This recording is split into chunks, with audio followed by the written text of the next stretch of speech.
This is Master Won Shun Leung, one of the world's leading authorities on Wing Chun Kung Fu. He is also recognized within the Hong Kong martial arts community as being the late Bruce Lee's foremost instructor under the guidance of Grandmaster Yip Man. The sequence of simple hand patterns being performed here, although appearing rather gentle and harmless at first glance, are the seeds of an ingenious system of combat containing some of the deadliest close-range fighting techniques ever devised. Wing Chun, based on the principles of both physics and human anatomy, has been proven as one of the most practical forms of self-defense to date.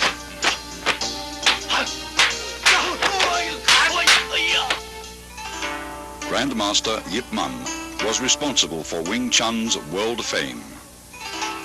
The text you see here, written by him, is the entire history of this southern Chinese system which he introduced to Hong Kong from his native province, Guangdong. The roots of the art go back to the famed Shaolin Monastery, which for centuries was the hub of Chinese martial arts.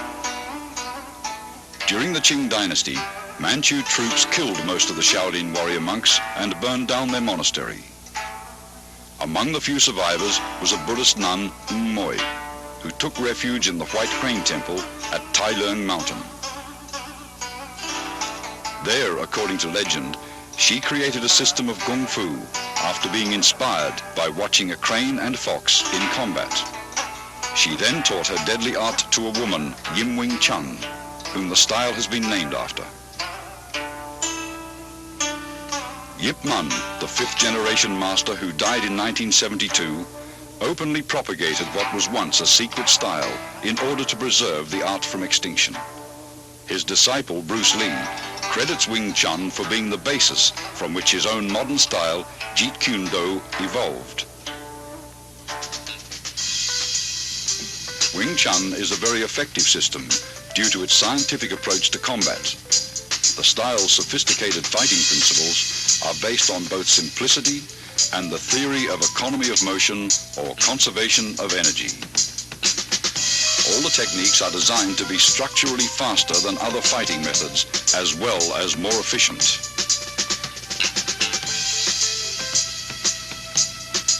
An imaginary line running down the middle of the body, called the center line, is the basis of Wing Chun fighting theory. Its path is determined by crossing the wrists while extending the arms first down, then up. This movement is found in the beginning of all three Wing Chun forms. Many of the vulnerable points of the human body are located along the center line.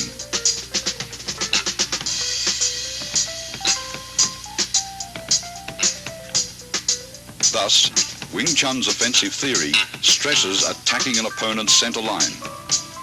Attacking either to the left or right of his center line, your force will be dissipated if he rolls with the blow. Attack his center line and he must absorb the strike's full impact. All Wing Chun's offensive techniques, in particular the straight punch, which is the style's major weapon, begins from the center line.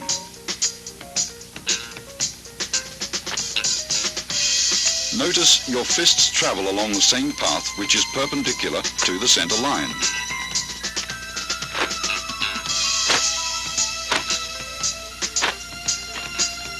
Wing Chun punching is always direct, since the shortest distance between 2 points is a straight line. Your fist originates at your center line and is delivered directly to his center line. In general, your opponent's nose is the target.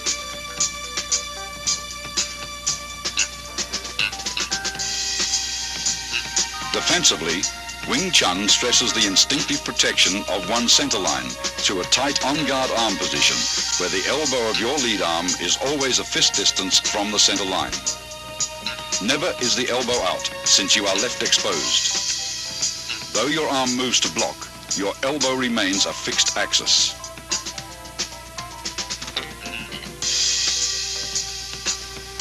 Wing Chun employs shifting, allowing the body to revolve on its center line axis. Defensively, shifting helps you roll with punches that may get by your blocks.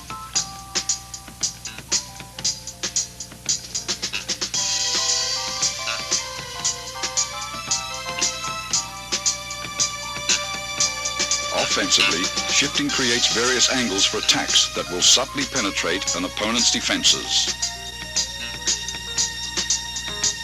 Body shifting also increases the distance of your arm's reach.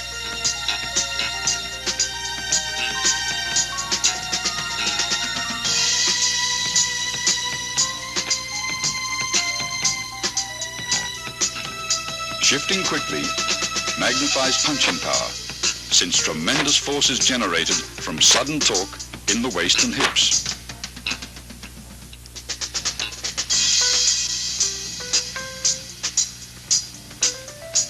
Wing Chun is structurally faster than many styles of fighting because it employs simultaneous offense and defense.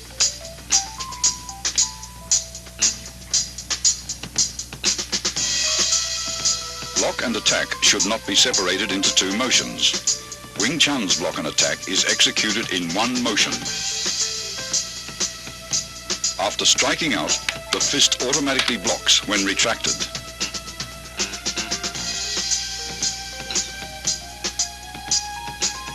A line extended from shoulder to shoulder and perpendicular to the center line forms the four gates.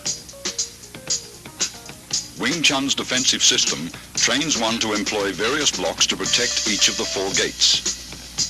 Here, Master Wong protects his upper right gate as he blocks and punches in a single motion.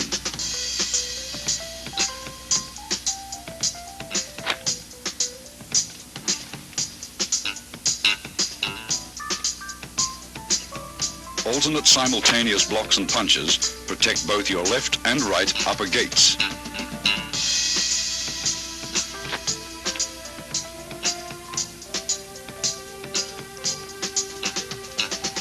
Observe how body shifting is coordinated with both the blocks and strikes.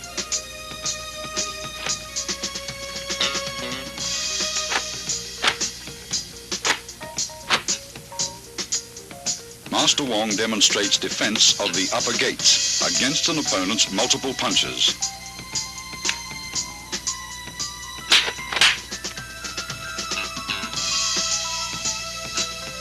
Similarly, both left and right lower gates may also be protected with simultaneous alternate blocks and chops.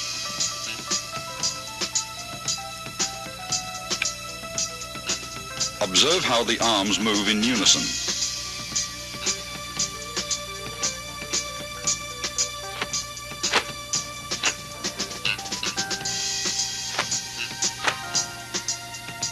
Here, defending his left and right lower gates, he simultaneously strikes with a right chop,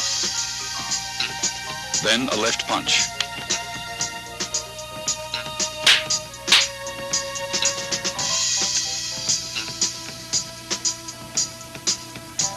Whenever possible, grab, pin, or immobilize the opponent's arm to gain control and prevent him from attacking.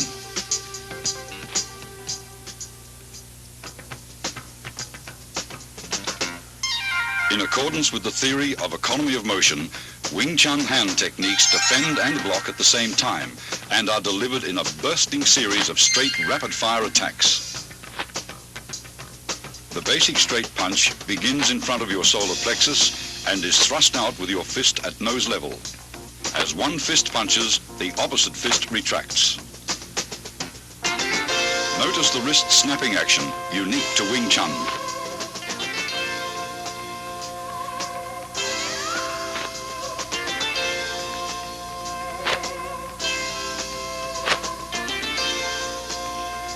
This unusual movement permits you to both deflect and punch with the same hand simultaneously.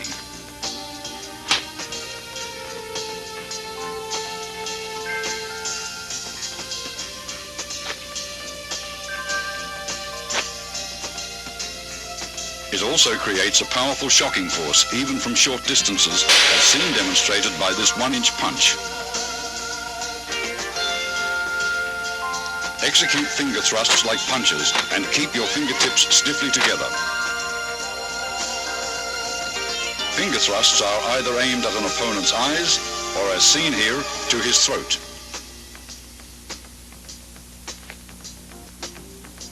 When employing palm thrusts, use the palm heel as a weapon.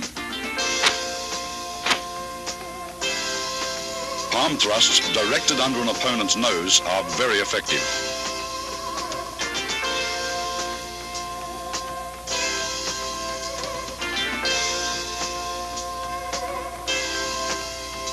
In Wing Chun, force never clashes with force. Instead, the larger force is deflected by a lesser force.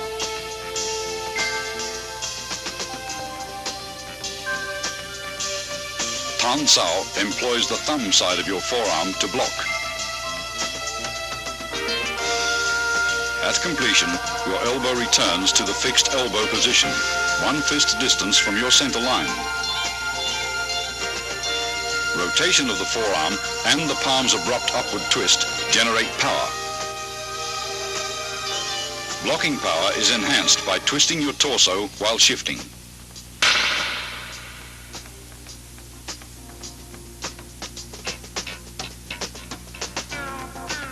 Yun Sao, excellent for training wrist flexibility, is used for changing hand position quickly in combat.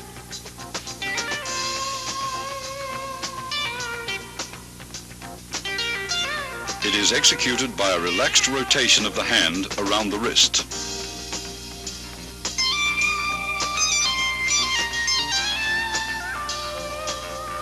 This same hand, used to encircle the opponent's attacking arm, can also be used to attack.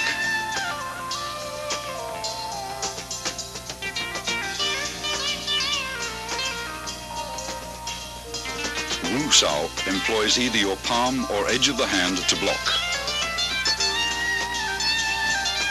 Upon completion, your hand is in a prayer-like position in front of your chest.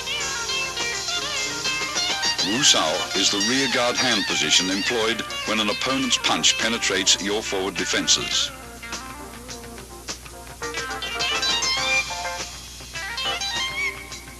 It is employed either to block outward with the hand's edge or inward with the palm.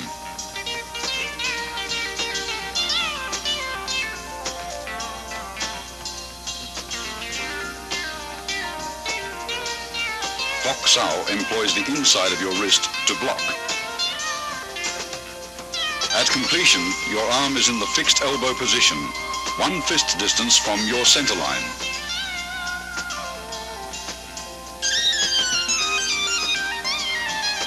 Hoc Sao is important in sticking hands practice.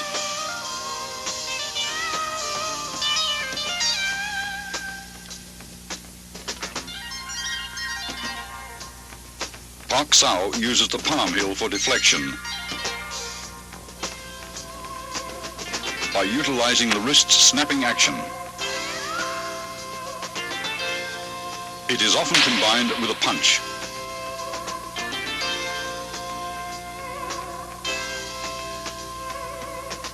Jum Sao is an oblique downward chopping motion that employs the hand edge or forearm to block. Upon completion, the arm is in the fixed elbow position. The arm motion is slight, since the elbows stay close to the center line. Its effectiveness lies in body shifting.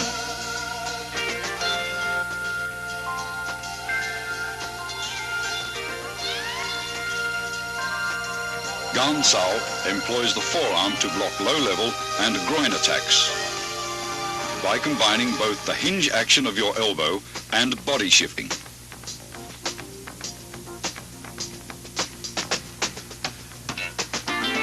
It is usually used to block kicks.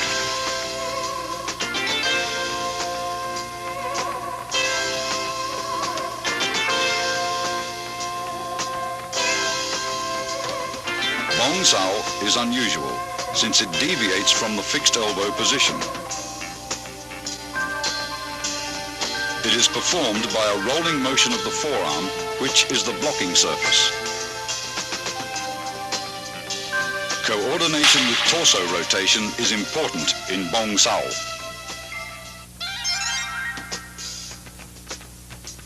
Wing Chun kicks, used for either harassment or closing the fighting gap, always supplement the hands with fast and low direct strikes to the groin, knees or shins. The front heel kick is delivered straight from the ground with a slight snapping action in the knee. Kick direct, but never higher than the midsection. The cross stomp kick uses the sole of the foot to break the opponent's balance, allowing for follow-up hand strikes.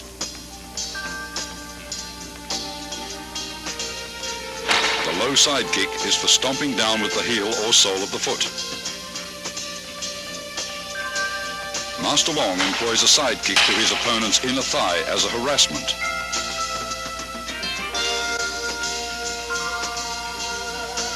This is a cross stomp kick to side kick combination.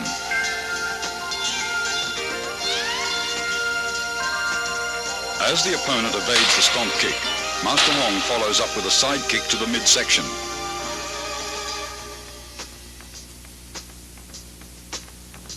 This is a front kick and leg trip combination.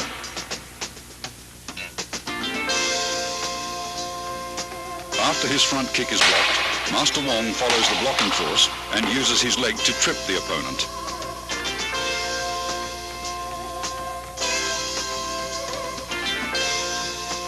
Wing Chun's basic stance is shoulder width or a bit wider. Knees are slightly bent. This natural fighting stance affords both stability and mobility. You should be coiled, ready to burst into an attacking or retreating opponent. Advances and withdrawals are performed by a short shuffling motion of the feet, somewhat like the Western fencing shuffle, where you remain in the same stance throughout.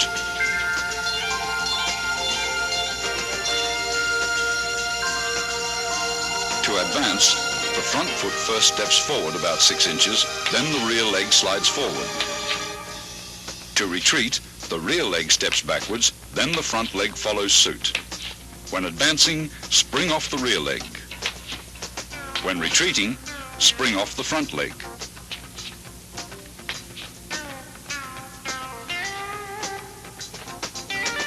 Circle stepping differs from the shuffle in that you actually alternate between left and right stances.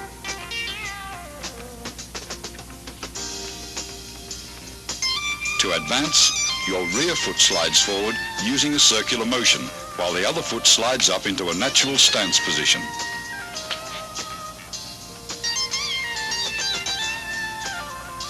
Circle stepping is used for cutting off or pressing an opponent who has great mobility.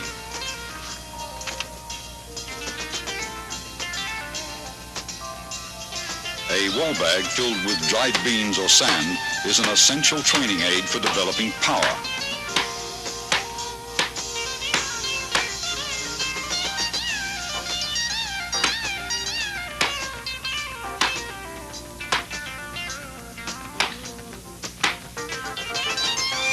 Striking with the fist or palms gives one a feeling of penetration and toughens the skin and bones.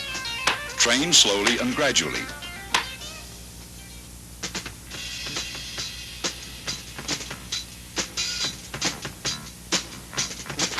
Although most Kung Fu styles retain a considerable number of instructional forms, Wing Chun has only 3.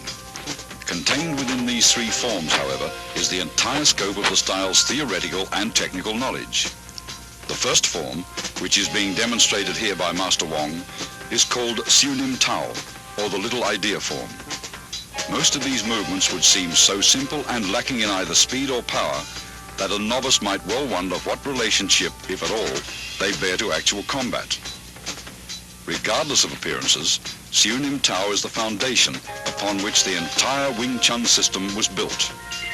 It includes most of the basic techniques discussed earlier: stance, shifting, blocks, punches, and finger strikes, as well as all the underlying scientific principles covering the center line, elbow positioning, and the 4 gates. Performed slowly from a stationary stance, it permits the student to learn hand coordination on either side of the body. Before attempting to practice this form, first study carefully and thoroughly the previous section on Wing Chun's basic theories. Total familiarity with these all-important principles will greatly accelerate your learning process. Once you feel you understand all the basic concepts, begin practicing the footwork patterns, blocks, kicks, and strikes, first separately, then in combinations until you can execute them naturally and without any conscious effort. Now you are ready to learn Siu Nim Tao. To perform Siu Nim Tao correctly, you should practice a few movements at a time over and over until you feel comfortable with each motion. Continue on to the next set of movements only when you've absorbed completely the movements of the previous set. After having learned all the movements, and in order to test your ability, try to run through the entire form in unison with Master Wong. If you succeed in accomplishing this without any hesitations or stops, proceed to the following sections on form applications. Remember, when practicing techniques with a partner, be careful not to injure him or her. Always exercise control. Once you've mastered the basic theories, basic techniques, Siu Nim Tao, and its applications, you're ready to advance to the next stage, or Chi Sao.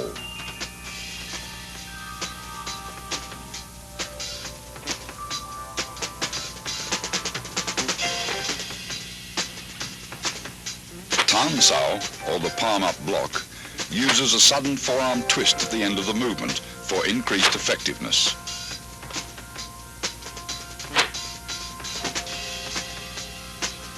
Tan Sao is combined with a simultaneous punch.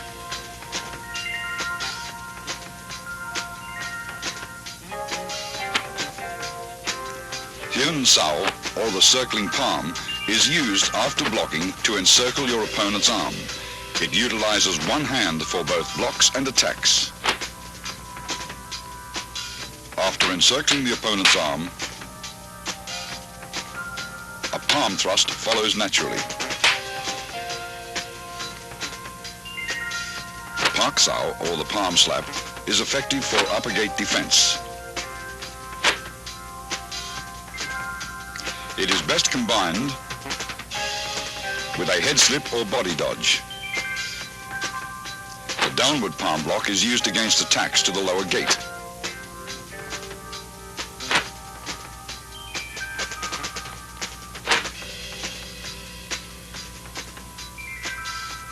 It defends against leg and knee kicks. Here, a variation of the downward palm block is used to break out of an attempted elbow lock.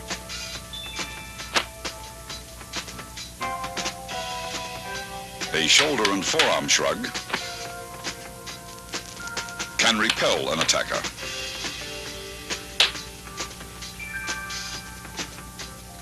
A double rear palm strike is used against attacks from the rear. It is a primary defense against a rear bear hug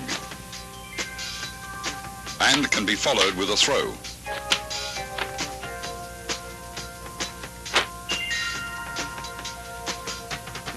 The double knife-edge chop can be adapted for practical application.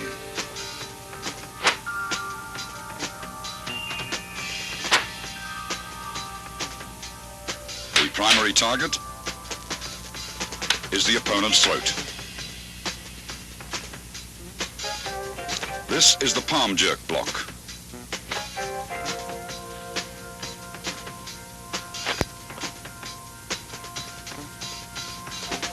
A sudden jerk effectively destroys an opponent's balance. Here, a palm jerk block is followed immediately by an eye thrust with the same hand.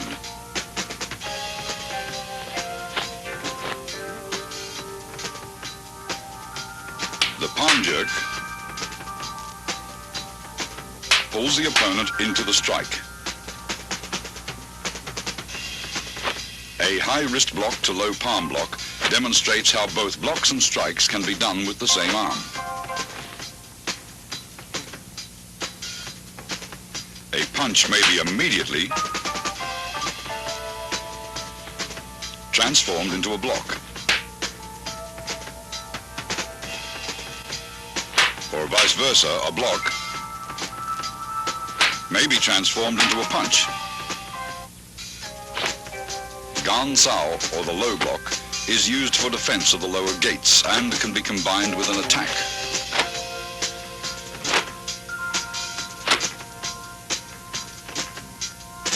Here it is used along with a knife hand strike. Bong Sao, or the wing arm block, can be followed with a double palm push.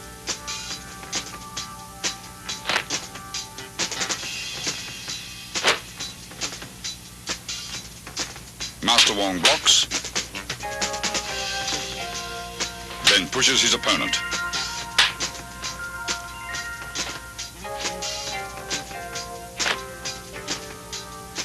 This is a palm jerk in combination with a palm thrust.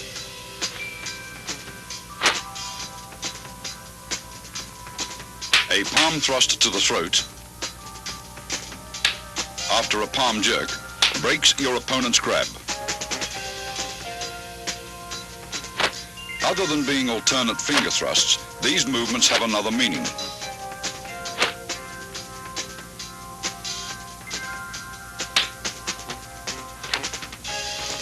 They can be utilized for breaking out of a grab. After the break, they may also be used to strike.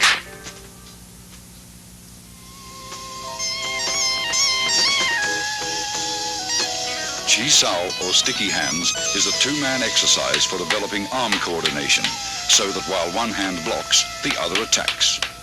It also promotes tremendous sensitivity in the arms, thereby allowing one to instinctively determine the direction of an opponent's force and develop the quick reflexes needed to direct that force with a minimum of effort.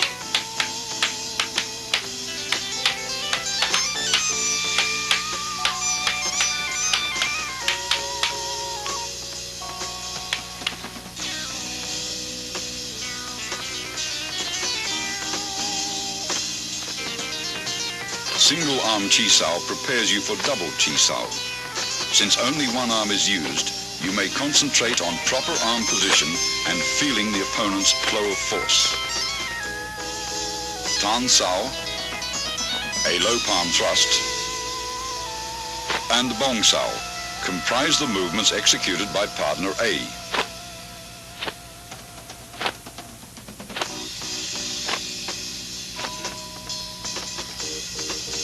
Jum Sao, a straight punch, and Fok Sao comprise the movements executed by partner B to match those of partner A.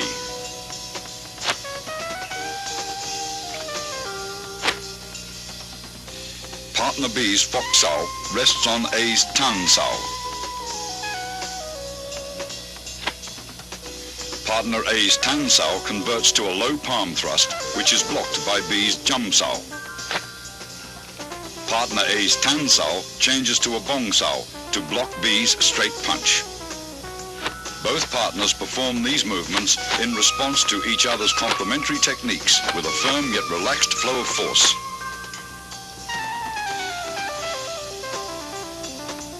After achieving proficiency with single arm Chi Sao, begin double arm Chi Sao. The first stage is Pun Sao, or rolling hands. Both partners, A and B, perform the same arm movements. The right arm alternates between Tan Sao and Bong Sao.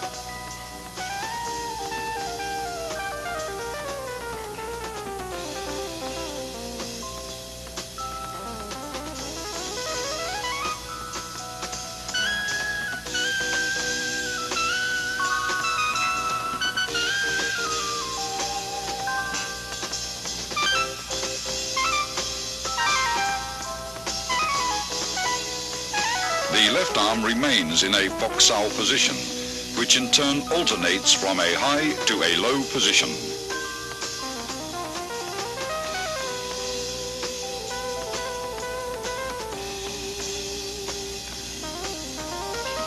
Partner B's left high Fok Sao rests on A's right Bong Sao, while A's low Fok Sao rests on B's right Tan Sao. Both left arms in Fok Sao position rest on the other's right arm, which changes from Tan Sao to Bong Sao. Both partners roll their arms up and down in unison. Avoid stiffness and rigidity, and never try to use sheer muscle force to overpower your opponent.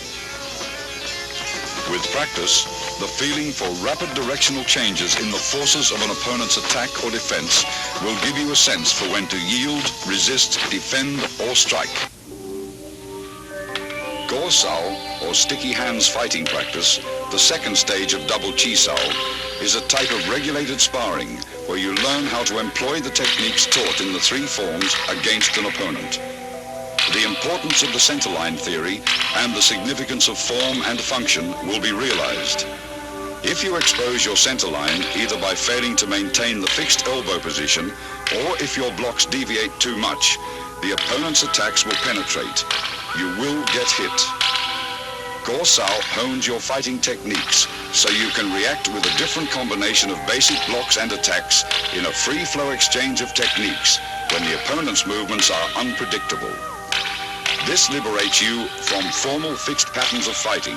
You learn to discard all the rules, to adapt and express techniques naturally and spontaneously in the here-now of Go Sao practices. Here are some examples. Disengaging is for releasing your arm from an opponent's blocking arm. The pressure from your block enables your opponent to disengage and punch. With proper sensitivity, as he disengages, your arm flows forward to punch him first. This continuous flow of energy through your arms is compared with water. Water seeks the path of least resistance. When practicing, be like water. Avoid the strong and attack the weak. A constant forward pressure towards your opponent's centerline is the secret to Go Sao.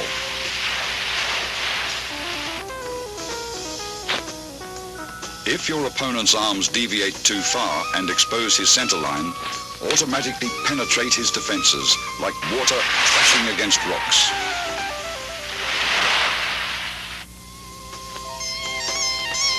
As Master Wong detects his opponent's right Tan Sao has deviated too far from the centerline, his left Fok Sao changes into a punch to the opponent's solar plexus. Detecting Master Wong's forward force, his opponent blocks and traps his arms.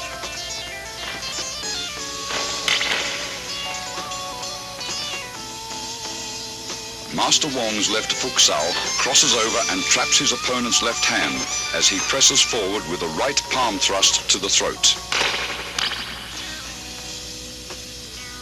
His opponent counters the technique by parrying the right palm attack with a right grab and trapping Master Wong's arms with a Bong Sao.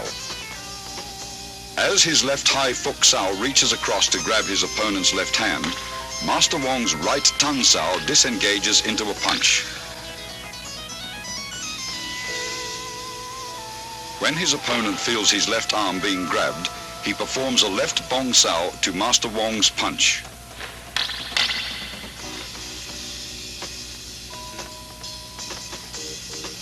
Master Wong's Pak Sao blocks his opponent's left arm and he slips in with a low palm strike. The opponent employs body shifting by pivoting to the right and dissolves Wong's forward rush as soon as he feels Wong's body advancing.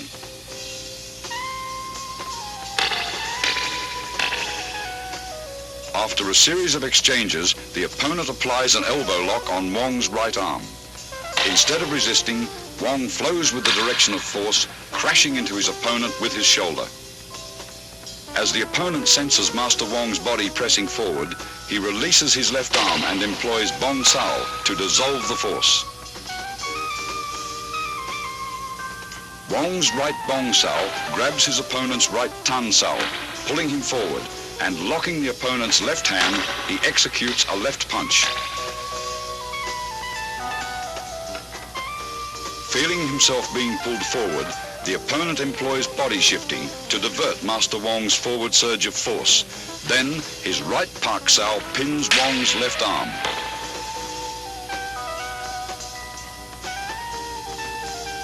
Sensing the opponent is preoccupied with hand techniques, Master Wong suddenly employs a straight heel kick to the midsection.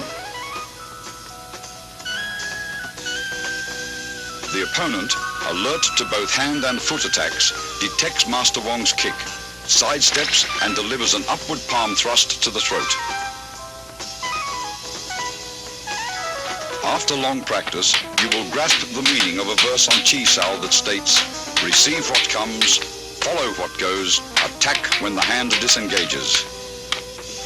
The zenith of Chi Sao is attained when your sense of touch and reflexes are so keen that you can react effectively, even blindfolded.